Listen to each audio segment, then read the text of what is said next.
Welcome to Juris Destiny Academy, the podcast where law school entrepreneurs learn the skills on how to tap into their divine, God-given destiny.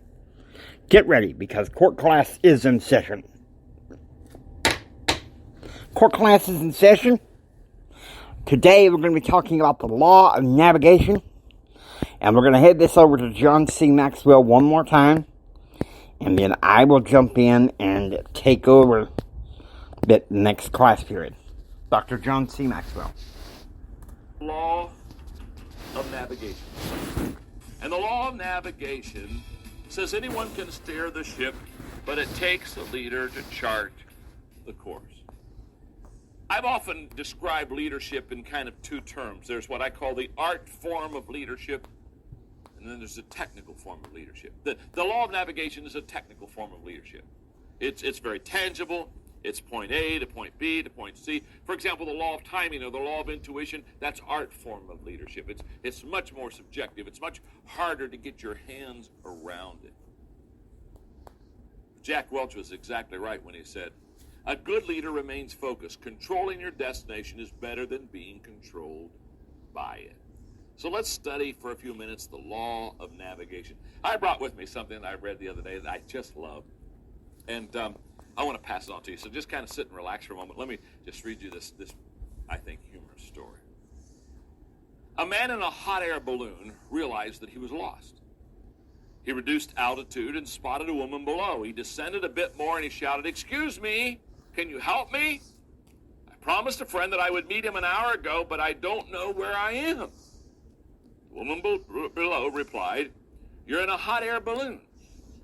Hovering approximately 30 feet above the ground, you're between 40 and 41 degrees north latitude and between 59 and 60 degrees west longitude."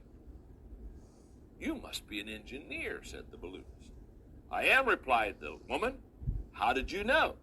"Well," answered the balloonist, "everything you told me is technically correct, but I have no idea what to make of your information. And the fact is, I'm still lost.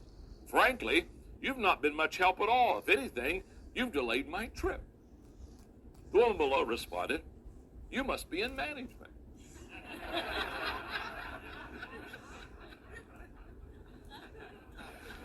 You can see the train a-coming, can't you? Okay, I think I can take over from here, thank goodness. All right. The law of navigation is really in some ways the mechanics, the science of leadership, okay? The science. And you need that science in order to make it. Okay? So, what that means is a focused and clear direction. Does a leader have a clear direction? A clear vision? I'm not saying that a leader has to have all the answers. No, that's not the marks of that's not the marks of a real leader.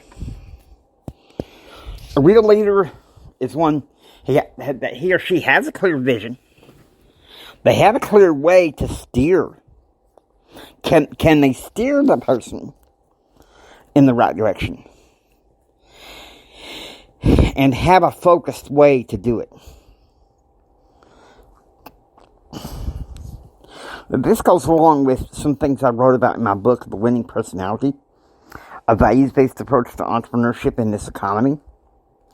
And so we're going to be honest with you, the law of navigation is key. How are you able to direct people to where they need to go, to where they want to go in the organization? I think Toastmasters has been a wonderful teacher for me in that. And, of course, a weakness in that area. I'm not sure I'm the greatest navigator in any organization. Although I've been told I'm a very good leader. So, with that, we are going to go ahead and just really pour in with all our hearts to understand. To lead is to navigate.